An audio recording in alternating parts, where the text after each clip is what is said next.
gitu kalau materinya udah dibawa Mas Rex semua nih tadi. Oke, mungkin saya bisa share screen ya Mas. Silakan.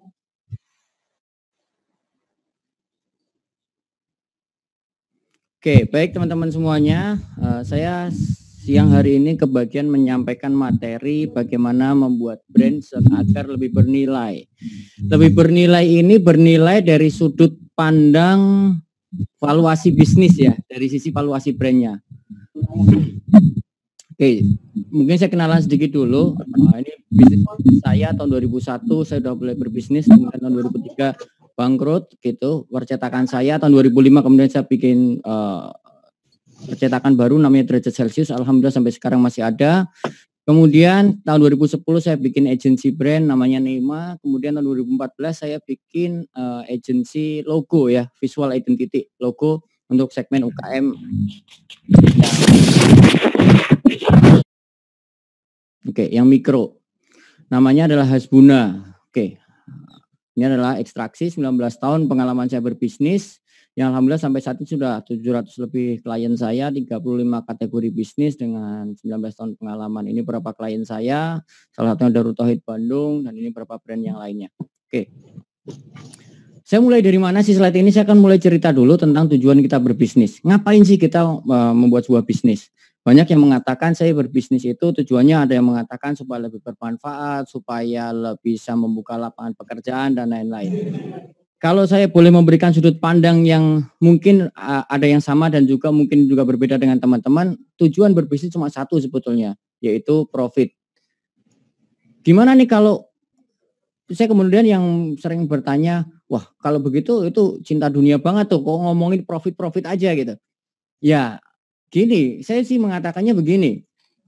Coba ginilah, kalau kita bisnis kita bisa membuka lapangan pekerjaan untuk banyak orang, tapi kita tidak menghasilkan profit dari bisnis kita, pertanyaan saya 6 bulan ke depan tuh bisnis mau ditutup nggak? Pertanyaan saya. Mereka menjawab, ya saya tutup lah karena nggak ada profitnya. Nah artinya apa? Artinya ketika kita membuat bisnis sebetulnya tujuan akhirnya adalah profit. Bagaimana cara membuat profit adalah membuat produk yang bermanfaat. Nah gitu ya cara berpikirnya ya. Jadi apa tujuan kita membuat bisnis? Ya tujuannya utamanya adalah mendapatkan profit. Bagaimana mendapatkan profit? Dengan cara membuat produk yang bermanfaat. Jadi supaya teman-teman clear dulu, tujuannya adalah berbisnis dan mendapatkan profit, dan cara mendapatkan profit itu adalah dengan cara membuat sesuatu yang bermanfaat. Oke, sampai sini dulu tentang bisnis. Nanti saya akan mencoba mengkorelasikan apa hubungan profit ini dengan brand. Ngapain kita bangun brand? Dan apa manfaatnya, apa dampaknya untuk bisnis. Oke, kita sepakati dulu bahwa tujuan kita membangun sebuah bisnis adalah untuk mendapatkan profit. Sekarang kita masuk ke dalam brand. Ngapain gitu? Apa tujuan membangun sebuah brand? Sebetulnya Mas Rek tadi sudah brand equity. Tapi saya sedikit mendetailkan apa yang disampaikan Mas Rex ya. Tujuan membangun brand. Saya sempat melakukan sedikit penelitian kecil-kecilan. Saya tanya ke teman-teman UKM, ngapain sih kok kamu concern membangun brandmu? Kira-kira mereka menjawab dengan seperti ini. 54% mereka menjawab pengen dikenal dan diingat. Tadi kalau dalam Mas Rex ini yang disebut dengan brand awareness. Kemudian 27% menjawab supaya saya lebih mudah jualan. 19% menjawab supaya banyak loyalitasnya, supaya banyak orang yang loyal, memperbanyak loyalitas.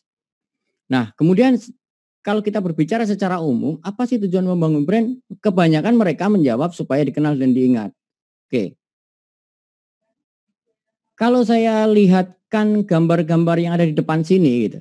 Ada brand Nokia, ada Kodak, ada BlackBerry. Pertanyaan saya, Anda kenal nggak dengan Nokia? Anda kenal nggak dengan BlackBerry? Anda kenal nggak dengan Kodak? Anda ingat nggak dengan brand-brand ini semua? Saya sangat yakin sekali teman-teman masih ingat semua dan kenal. Tapi pertanyaannya adalah, di mana bisnis brand-brand yang ada di depan ini? Yang teman-teman lihat, saksikan di sini. Hampir boleh dibilang hampir tidak ada bisnisnya. Mungkin Nokia masih ada kecil sekali lah. Kodak mungkin ada unit bisnis yang lain. Tapi kalau unit divisi untuk yang kamera sudah nggak ada. Artinya apa? Dikenal saja nggak cukup. Memang brand awareness adalah salah satu poin penting dalam brand. Tetapi bukan tujuan akhir ya. Kan tadi kita bilang tujuan akhir ya. Bukan tujuan akhir membangun sebuah brand. Terus di mana tujuan akhir membangun sebuah brand? Apa tujuannya gitu. Nah, saya bawa satu sampel lagi agar teman-teman lebih paham lagi, ngapain sih kita repot-repot membangun brand? Ngapain sih tujuan akhir kita membangun brand? Ini ada sebuah riset tentang brand awareness. Ketika ditanya, sebutkan minuman teh dalam kemasan yang kalian ingat. Kalau kalian ditanya pertanyaan seperti ini, saya sangat yakin sekali kebanyakan menjawab yang nomor satunya adalah teh botol sosro. Yang kedua, kemungkinan teh gelas, yang ketiga teh pucuk harum, keempat teh kotar, yang lima teh javana. Ini kalau pertanyaannya adalah sebutkan minuman teh dalam kemasan yang diingat. Ini berdasarkan risetnya Jakpat nih. Kemudian jikalau ditanya pertanyaan berikutnya, sebutkan minuman teh dalam kemasan yang paling sering dikonsumsi sebulan terakhir. Ya, minuman teh dalam kemasan yang paling sering dikonsumsi sebulan terakhir. Jawabannya mereka jadi begini. Nomor 1 adalah teh pucuk harum. Nomor 2 teh gelas. Nomor 3 teh kotak. Nomor 4 adalah teh botol sosro. Jadi beda gitu ya. Apa yang diingat belum tentu dibeli. Kalau tadi Mas Rex menyampaikan nomor 1 memang brand awareness. Penting, kalau nggak dikenal ya nggak bakal dibeli gitu. Karena apa? Karena nggak ada memori di pikiran kita. Tetapi jangan sampai berhenti di situ saja. Mas Rex juga menambahkan elemen-elemen yang lain dalam brand. Salah satunya adalah tentang brand loyalty. Gitu. Ya, kenapa kalau kita menyoroti apa yang terjadi di pucuk harum ya? Kenapa yang diingat adalah teh botol dan yang dibeli adalah teh pucuk? Kalau analisa saya penyebabnya adalah rantai distribusi dari teh pucuk harum jauh lebih banyak, jauh lebih menyebar ketimbang teh botol sosro. Dan ini benar-benar kejadian gitu. Ketika saya mau membeli teh botol dan saya termasuk orang yang loyal sama sosro, teh botol sosro, saya cukup kesulitan kalau saya masuk ke daerah-daerah yang sampai jalan kecil ya. Di Semarang aja nih, Semarang kota masuk ke jalan yang kecil, itu teh botol sosro udah nggak ada, udah hilang. Di toko kelontong nggak ada, di toko-toko kecil-kecil udah nggak ada. Mereka yang tersedia apa? Teh pucuk harum gitu. Nah, sehingga apa nih kesimpulannya dari kita tujuan membangun brand? Jadi teman-teman banyak yang memiliki anggapan yang salah bahwa brand yang sukses adalah brand yang dikenal. Bukan, brand yang sukses bukan yang dikenal. Tetapi brand yang sukses adalah brand yang banyak loyalisnya. Jadi goal membangun sebuah brand apa? Loyalitas atau memperbanyak loyalis. Sudah itu aja. Tidak ada parameter yang lain. Memang untuk menjadi loyalis, pintu masuknya dari popularitas atau brand awareness. Tetapi jangan jadikan brand awareness ini adalah titik akhir gitu atau menjadi sebuah garis finish. Oke. Kemudian apa hubungannya nih? Kalau kita tadi tujuan bisnis adalah mendapatkan profit dan tujuan membangun brand adalah loyalitas, apa nih hubungan antara loyalitas dengan profit? Nah, ini saya ambil sebuah cerita yang cukup menarik. Saya dengar dari salah satu mentor saya, Pak Sakti Maki, ketika menceritakan tentang kisah ini. Ini kisah benar-benar terjadi ya di American Tobacco yang punya salah satu brandnya adalah Lucky Strike. Apa yang akan Anda lakukan jika sales manager baru Anda mampu meningkatkan penjualan 150% dari sales sebelumnya? Kemungkinan nih jawaban kita adalah, oh ya dikasih profit, dikasih bonus, dikasih insentif, dijadikan calon next CEO dan lain-lain ya. Tapi faktanya ini kejadian di Lucky Strike, apa yang dilakukan oleh CEO American Tobacco adalah dipecatlah sales manager itu. Apa penyebabnya? Ini kalau teman-teman tahu American Tobacco adalah sebuah corporate brand, punya salah satu brandnya, produk brand yang dimiliki adalah Lucky Strike. Brand yang lain mungkin teman-teman pernah dengar di Indonesia ada yang namanya Palmal ya. Di Indonesia kayaknya nggak bertahan yang Palmal. Nah, Lucky Strike ini adalah kalau di Amerika adalah segmennya kelas atas, kelas premium rokoknya. Kenapa gitu? Pertanyaannya, kenapa kok sudah ada sales manager bisa meningkatkan penjualan 150%, kok malah dipecat gitu? Di mana salahnya? Nah, ini akan saya ceritakan. Lucky Strike memiliki segmen itu untuk kelas premium. Artinya apa? Siapa sih yang kira-kira beli? kemungkinan besar adalah eksekutif muda, bos-bos gitulah yang menggunakan rokok Lucky Strike. Kemudian akan selalu ada brand-brand yang beginian, yang brand yang masuknya ke luxury brand, akan ada orang-orang yang kayak semacam ABG alay lah, yang sebetulnya nggak punya kemampuan membeli Starbucks, tapi memaksakan diri untuk bisa nongkrong di sana. Demi apa? Demi eksis, misalnya dia harus nabung 7 hari untuk mengumpulkan uang, kemudian nongkrong sebentar, beli kopi, mungkin pas di luar di luar pandemi ini ya. Kemudian fotonya 30 untuk stok IG story selama 1 bulan. Nah, misalnya gitu tuh. Itu karakter ABG alay yang sebetulnya bukan target atau segmentasi dari brand Starbucks. Nah, sama di Lucky Strike terjadi seperti itu juga. Namun sudah diantisipasi oleh CEO-nya. Gimana caranya orang-orang alay yang tadi itu, yang sebetulnya tidak memiliki kemampuan beli, tidak bisa membeli brand ini, tidak bisa membeli rokok Lucky Strike. Ada yang bilang, wah ya harganya dinaikin aja dong. Harganya sudah mahal, tapi tetap aja bisa dengan cara menabung, dengan cara menyimpan dengan menabung kemudian membeli. Yang dimana kadang-kadang fungsi rokok Lucky Strike ini kalau untuk ABG alay begitu, orang-orang alay yang bukan segmennya adalah kalau pas nongkrong sama teman-teman yang dipakai Lucky Strike, tapi kalau pas kembali ke kehidupannya yang dipakai adalah rokok aslinya. Nah, Lucky Strike CEO-nya nggak mau itu terjadi di Lucky Strike. Karena apa? Karena ingin melindungi harga dan martabat gitu dari si pengguna aslinya. Pertanyaannya, bagaimana caranya? Secara harga nggak bisa, harga udah dimahalin, tetap aja akan bisa diakses. Nah, apa yang dilakukan oleh CEO ini? Yang dilakukan adalah dengan cara membatasi rantai distribusi. Yang dimana hanya ada di mal-mal bintang 5, kemudian hotel bintang 5, pada waktu itu masih boleh di Amerika dijual, kemudian di diskotik bintang 5, yang dimana jikalau ada orang-orang alay begini, yang punya uang saja, tetapi sebetulnya bukan segmennya, tidak akan bisa mengakses produk ini, walaupun dia punya uangnya, kalau dia bukan segmennya. Ini yang dilakukan oleh si Lucky Strike. Maka di Nemawe itu di kanvas saya, distribution channel saya masukkan ke dalam salah satu sarana branding. Kenapa? Karena salah satu cara kita membangun image brand kita itu salah satunya adalah dengan cara strategi distribution channel.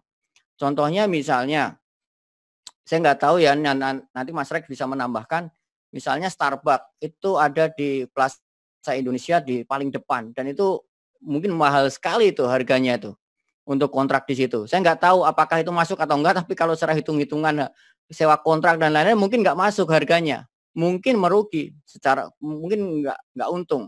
Tapi cost-nya diambil dari mana untuk membayar kontrak? Kan diambil dari biaya marketing. Mengapa? Karena untuk membangun image. Itulah tentang distribution channel. Produk kita mau ditaruh di mana, diletakkan di channel distribusi mana, itu adalah bagian proses dari proses branding. Nah, kembali ke Lucky Strike. Nah, apa yang terjadi dengan sales manager baru ini? Sales manager baru ini kemudian membuka saluran distribusi baru. Dengan cara apa? Rokok-rokok Lucky Strike dijual di jaringan distribusi toko kelontong. Kalau di Indonesia ya mirip-mirip Indomaret, dibanjirin semua rokok Lucky Strike. Apa yang terjadi? Yang terjadi adalah orang yang bukan segmennya bisa mengakses produk Lucky Strike. Ya. Wah, ya nggak apa-apa dong Mas Dodi, itu kan berarti dapat tambahan omset baru. Orang-orang yang beginian bisa membeli Lucky Strike, berarti ketambahan omset baru. Betul, ketambahan omset baru. Betul, ketambahan user atau pengguna baru, konsumen baru. Tetapi tidak bertahan lama. Kenapa tidak bertahan lama? Nah, begini ceritanya. Misal nih yang eksekutif muda nih, yang sehari-hari dia menggunakan Lucky Strike. Sebulan mengkonsumsi berapa sih? Bisa sampai 40 packs per bulan. 30 sampai 40 packs per bulan. Rata-rata 40 lah, 40 packs per bulan. Tetapi kalau yang alay-alay begini, yang dimana perilakunya hanya menggunakan Lucky Strike pada saat nongkrong sama temennya. Kalau sudah kembali ke kehidupan aslinya, dia kembali ke rokok bukan Lucky Strike atau rokok yang lebih murah. Nah, Sebulan berarti berapa nih dia mengkonsumsi nih orang-orang alay begini? Anggap saja 4 packs per bulan lah. Oke. Kemudian si bosnya ngelihat, loh, rokok supir saya kok sama rokok saya. Apa yang terjadi coba? Wah, kalau gitu rusak nih harkat martabat saya. Masa rokok saya sama rokok supir saya sama? Apa yang terjadi? Mereka loyalisnya Lucky Strike, segmen aslinya Lucky Strike tidak lagi mengkonsumsi Lucky Strike. Coret. Hilang nih satu. Hilang satu loyalis, dapat satu orang alay begini. Kehilangan 40 packs plus 4 packs, artinya minus 36 packs.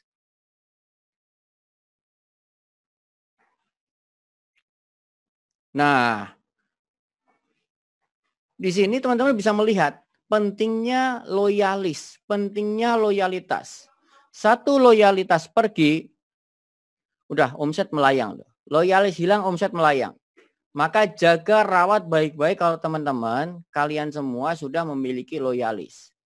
Memang kadang-kadang loyalis ini nggak banyak ngomong. Loyalis ini kadang-kadang nurut sama kita. Produk kita nggak jarang protes. Tapi ada 1, 2, atau 3 orang yang konsumen kita itu rewel, udah belinya sedikit, rewel, nawar lagi. Itu malah kita lebih banyak fokus di situ. Apa yang terjadi ya, loyalis nggak diperhatikan, akhirnya mereka pergi ke brand lain. Bisa jadi terjadi seperti itu. Nah, jadi apa poin intinya? Tujuan akhir membangun sebuah brand adalah mendapatkan loyalitas. Oke. Sebelum saya masuk lagi ke apa hubungan antara profit dengan loyalitas, saya sedikit ambilkan sebuah data dulu dari data dari interbrand.com. 100 brand dunia yang memiliki valuasi tertinggi. Nomor 1 adalah Apple, nomor 2 adalah Google, nomor 3 ada Coca-Cola, 4 ada Microsoft, 4, 5 Toyota, 6 IBM, dan 7 ada Samsung. Dan yang di sini pengen saya garis bawahi adalah tentang Apple dengan Samsung ya. Ini yang cukup menarik gitu.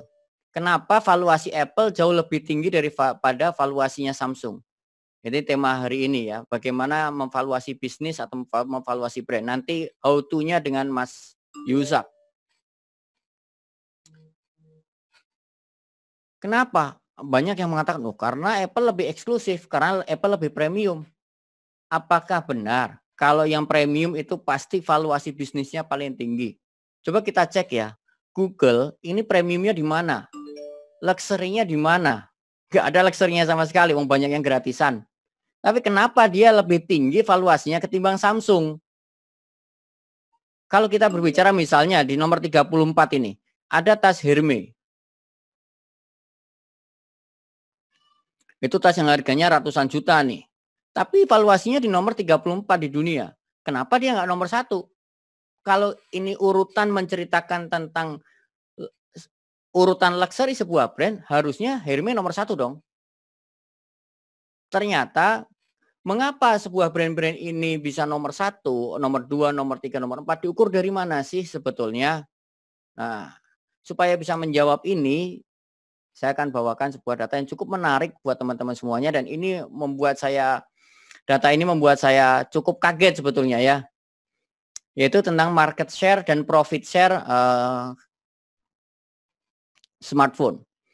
Jadi ini market share sekitar tahun 2016-2017.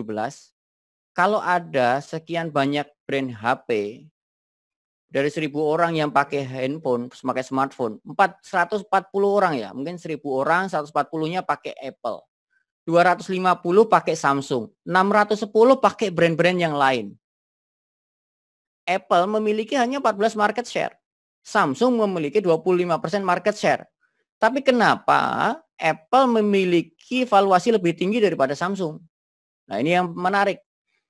Kemudian, ini ada yang menganalisa dari sisi profit share.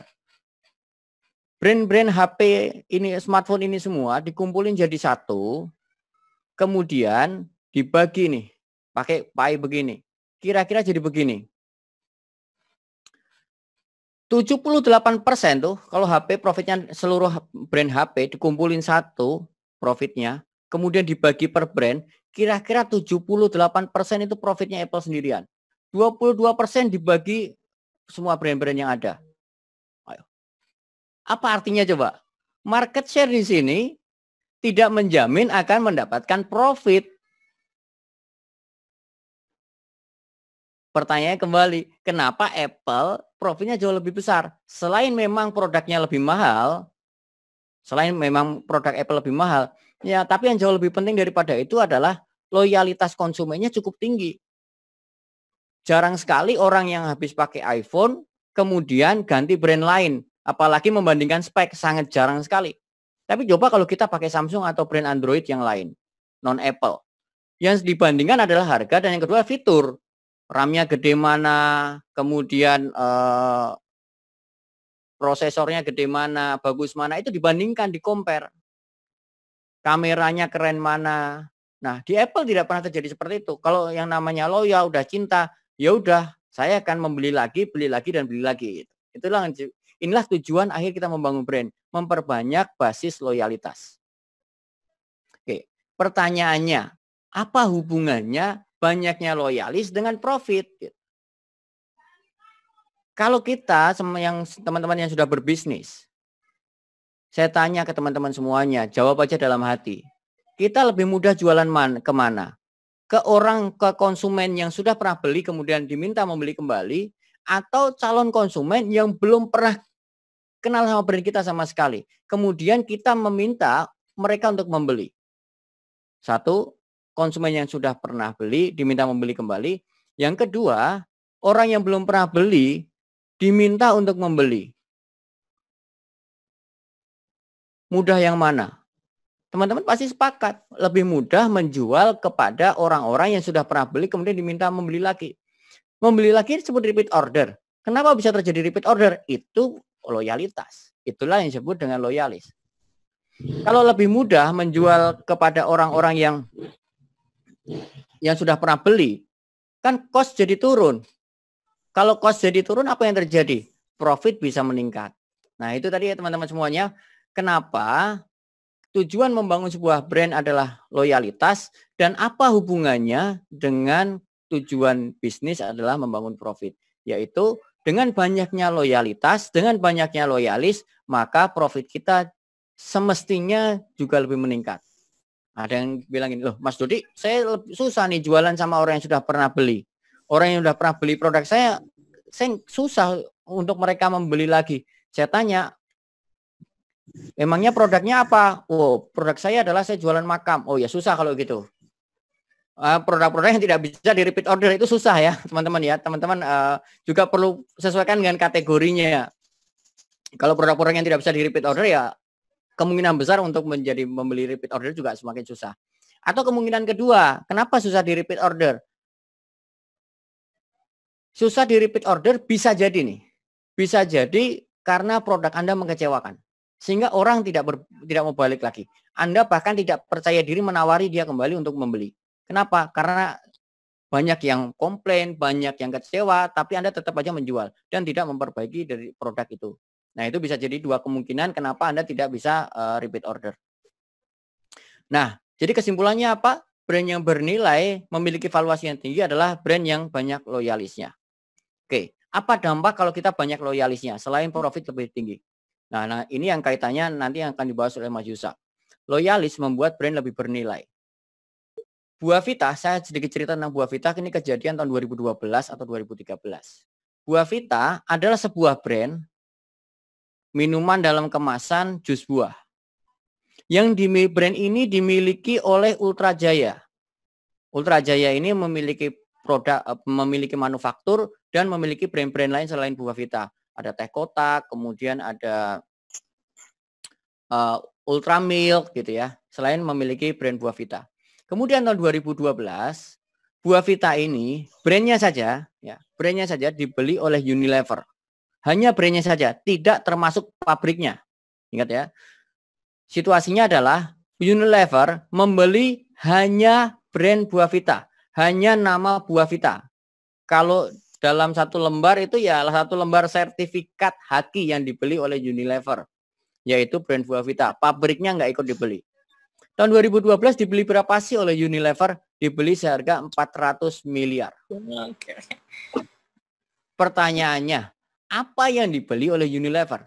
Apa yang didapatkan Unilever? Mengapa mau membeli satu lembar sertifikat nama Buavita seharga 400 miliar tahun 2012? Apa kira-kira yang dibeli Buavita? Kembali lagi ke sini. Yang dibeli oleh Buavita, yang dibeli oleh Unilever adalah loyalisnya sebuah brand, loyalisnya Buavita. Sehingga selain loyalis membuat profit Anda lebih tinggi, yang kedua, loyalis akan membuat brand Anda jauh lebih tinggi valuasi bisnisnya. Nanti Mas Yusak akan membahas ini lebih dalam. Pertanyaan berikutnya, yang terakhir nih teman-teman. Apa sih yang membuat orang loyal? Ya dong, bawa produk itu. Alapun, siap. Jangan sama. Oke. Halo. Kok ada suara masuk ya?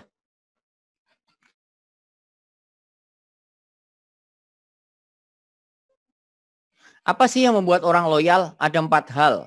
Kalau kita berbicara tentang loyalitas. 4 level loyalitas. Loyalitas level pertama. Memang nggak ada pilihan lain. Itu mau nggak mau sudah pasti loyal. Contohnya apa? Kalau kalian semua pernah kecewa dengan PLN, saya yakin kalian nggak pernah mau pindah dari PLN. Saya sangat yakin sekali. Kenapa nggak mau pindah? Ya karena nggak ada pilihan lain. Mau nggak mau udah sama PLN, mau marah-marah, mau jengkel sama PLN, ya udah nggak ada pilihan lain. Ya, itu loyalitas level paling bawah tuh, level paling dasar. Yaitu memang karena nggak ada pilihan lain. Loyalitas level 2. Membeli karena kebiasaan. Nah, yang kedua, membeli karena kebiasaan. Contohnya gimana? Misalnya teman-teman lagi di jalan. Saya kok haus ya, saya kepikiran mau beli teh botol sosro. Oh, membelinya di mana? Di Indomaret. Tapi ternyata di depan adanya Alfamart, nggak ada Indomaret. Yaudah masuk aja. Terus ditanya, kenapa kok belinya Alfamart? Tadi katanya pengennya ke Indomaret. Ya adanya Alfamart sih. Saya nggak peduli mau Indomaret mau atau Alfamart, yang penting saya masuk aja, yang penting saya beli. Nah, inilah disebut membeli karena kebiasaan. Karena adanya itu, ya udah. Kalau ditanya cirinya gini, kenapa memilih itu? Nggak tahu. Adanya itu, ya udah saya beli itu. Yang saya lihat ada Alfamart atau Indomaret, ya saya masuk. Itu yang disebut dengan membeli karena kebiasaan. Nah, level yang ketiga. Membeli karena memiliki rational value atau positioning yang relevan. Contohnya bagaimana positioning yang relevan ini? Contohnya begini, teman-teman membeli sebuah, misalnya teman-teman lagi pusing kepala. Kemudian terfikirkan nih sebuah brand, seperti yang disampaikan Mas Rex tadi. Ketika kita memiliki sebuah masalah, tadi kalau Mas Rex mau makan, kepikiran di pikirannya ada brand-brand yang berseliweran di pikirannya. Kemudian kalau kita sedang pusing, ada brand-brand obat yang terpikir di pikiran kita. Kita mungkin berpikir Paramex, mungkin Panadol, atau apapun itu. Kemudian, buka kotak P3K di rumah. Setelah dibuka, nggak ada tuh Paramex. Yang ada adalah Feminax. Anda ambil nggak tuh yang cowok tuh? Yang cewek ngambil nggak kira-kira? Ya enggak lah. Kenapa nggak diambil, saya tanya? Oh ya, Feminax kan buat perda nyeri head. Sedangkan saya adalah sakit kepala. Kenapa Anda nggak ngambil Feminax? Karena tidak relevan. Kuncinya ya, karena tidak relevan. Sehingga gimana caranya supaya bisa dipilih oleh konsumen? Syarat yang ketiga adalah loyalitas level 3 adalah gimana caranya supaya bisa dipilih oleh konsumen. Anda tetap harus relevan dengan problem konsumen. Kalau nggak relevan dengan problem konsumen, ya Anda akan ditinggalkan. Padahal kalau secara fakta Feminax dan Paramex itu sama aja, nggak ada bedanya. Karena keduanya sama-sama paracetamol. Tapi dalam persepsi, dalam pikiran teman-teman semuanya, Paramex itu untuk obat sakit kepala dan Feminax untuk obat nyeri head. Tetapi kalau secara fakta, produknya, komposisinya sama-sama paracetamol. Anda berpikir bahwa Paramex positioningnya adalah obat sakit kepala dan Feminax adalah obat nyeri head. Tapi faktanya adalah keduanya sama. Nah, Itulah pentingnya positioning. Teman-teman bangun nih positioning. Kenapa? Reason to why, alasan kenapa saya dipilih oleh konsumen. Brand saya harus dipilih oleh konsumen. Ini terkait dengan relevansi masalah yang terjadi dengan konsumen. Contoh misalnya begini lagi nih. Ini saya kasih sampel buat teman-teman semuanya. Tadi saya bawa brand-brand besar. Nih saya sekarang bawa brand yang lebih membumi untuk teman-teman UKM. Misalnya kerupuk. Bagaimana membangun positioning untuk kerupuk yang beginian, yang harganya 500 sampai 1000-an begini? Oke, caranya gimana untuk membangun positioning supaya bisa relevan dengan masalahnya konsumen? Biasa teman-teman kalau makan kerupuk beginian, kan di toples begini di warung nih, misalnya Putra ACC namanya gitu ya. Nah, kemudian sambil makan apa sih biasanya kalau makan kerupuk begini? Teman-teman mengatakan ada yang sambil makan gado-gado, ada yang mengatakan sambil makan bakso, ada yang mengatakan sambil makan mie goreng, ada yang mengatakan saya sambil makan mie ayam. Oke, sekarang bayangin aja, teman-teman lagi makan nih di bakso bujangan, nah, punya Mas Rex ya. Lagi makan di bakso bujangan, kemudian pengen kerupuk yang beginian. Tengok kanan kiri mana ya kerupuknya ya. Dan ternyata di sampingnya ada 2 macam kerupuk. Kerupuk beginian. Yang satu ini nggak ada tulisan apa-apa. Dan yang satu ada tulisan spesial untuk bakso. Kira-kira teman-teman ambil yang mana coba? Yang pertama atau yang kedua? Kemungkinan besar teman-teman mengambil yang kedua. Spesial yang ada tulisan spesial untuk bakso. Kenapa? Padahal produknya sama aja loh. Nggak ada bedanya. Kenapa? Karena pikiran disugesti bahwa ini lebih pas, lebih spesial untuk bakso, sesuai dengan momennya yang sedang terjadi. Nah, inilah yang disebut dengan positioning, relevansi ya. Jadi caranya gimana supaya bisa loyal? Caranya adalah Anda tetap relevan. Ini contoh nih untuk consumer goods. Kalau misalnya kenapa HP, kenapa Nokia ditinggalkan oleh pengikutnya? Karena dia nggak relevan. Oke, sampai sini teman-teman paham ya, level 3, yaitu rational value atau relevansi. Yang keempat, loyal karena emotional value. Dan ini tahapan yang paling tinggi. Ini udah kunci mati nih, harga mati. Orang konsumen nggak mau pergi ke tempat yang lain. Ketika emotional value-nya udah klik sama konsumen. Contohnya bagaimana emotional value? Emotional value itu begini. Emotional value ini adalah semacam ideologi sebuah brand. Ketika visi sebuah brand cocok dengan visi kita, itu biasanya kita klik sama sebuah brand. Contoh misalnya begini. Kemarin barusan kejadian misalnya Unilever. Ya. Unilever ini membuat status tentang LGBT kan. Yang di Indonesia pada ribut. Yang posting Unilever Belanda. Tapi Indonesia, wah Unilever LGBT. Saya nggak mengatakan salah dan benarnya. Saya sedang membahas dari sudut pandang brand. Bagi orang-orang, bagi konsumen yang merasa brand ini memiliki ideologi berbeda dengan saya, maka saya menjadi merasa tidak nyaman dengan brand ini. Itu. Yang kedua, studi kasus yang menarik tahun 2016 Sari Roti. Sari Roti diboikot oleh kelompok 212. Mengapa? Karena dianggap Sari Roti berseberangan dengan kelompok 212 secara ideologi. Maka orang-orang yang sepaham, sependapat dengan 212 turut melakukan boikot Sari Roti. Padahal kalau kita berbicara di tahap nomor 3, rational value atau relevansi dengan konsumen, nggak ada masalah produknya, nggak ada masalah dengan distribution channelnya. Baik-baik saja, nggak pernah kecewa dengan produknya. Tapi kenapa memboikot? Kenapa berhenti mengkonsumsi? Karena memiliki ideologi yang berbeda. Nah, jadi teman-teman perlu menjelaskan siapa saya sebenarnya. Siapa brand saya ini, jati dirinya. Jati diri itu ada 2, rational value, relevansi, kompetensi sebuah brand. Dan yang kedua adalah ideologi atau emotional value. Kita bisa bahas lebih panjang lagi nih tentang emotional value. Tapi teman-teman paham dulu gitu, prinsip-prinsipnya ya. Tentang rational value dan emotional value. Gimana nih kalau saya mau langsung tahap 4 aja, saya mau bangun emotional value aja, nggak ada rational value-nya. Nggak bisa.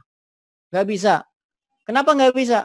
Karena konsumen butuh ini dulu. Masalah konsumen harus selesai dulu di rational value. Kalau emotional value aja, nanti misal jadinya seperti Nokia. tagline-nya keren, visinya keren, connecting people, menghubungkan orang. Tapi cara dia menghubungkan orang, menghubungkan people, mengkonekkan people, sudah nggak relevan lagi how to-nya. Apa yang terjadi? Ya konsumen pindah, walaupun punya visi yang cukup bagus. Nah, sehingga butuh dua hal ini nih. Butuh relevansi dan juga butuh emotional value. Tetap butuh keduanya. Contoh lagi misalnya wartel, warung telepon ya. Zaman dulu itu menjadi solusi. Misalnya ada sebuah wartel yang visinya cukup keren. Saya ingin mempermudah orang untuk bersilaturahmi. Ya bisa-bisa aja gitu. Visinya keren. Tetapi tidak relevan untuk zaman saat ini. Kenapa? Ya susah gitu. Karena relevansi sudah nggak relevan lagi. Walaupun emotional value-nya keren. Nah itu teman-teman semuanya ya. Jadi how to loyalitas. Ada 4 level loyalitas. Yang pertama adalah tidak ada pilihan lain. Yang kedua kebiasaan. Yang ketiga adalah rational value atau relevansi. Ini harus dilewatin dulu yang rational value. Kita harus relevan dulu dengan kebutuhan pasar. Dengan masalahnya konsumen. Harus menyelesaikan problem utamanya konsumen. Baru kita berbicara tentang emotional value. Oke. Demikian. Terima kasih teman-teman semuanya. Saya kembalikan ke Mas Fahmi. Silakan Mas Fahmi.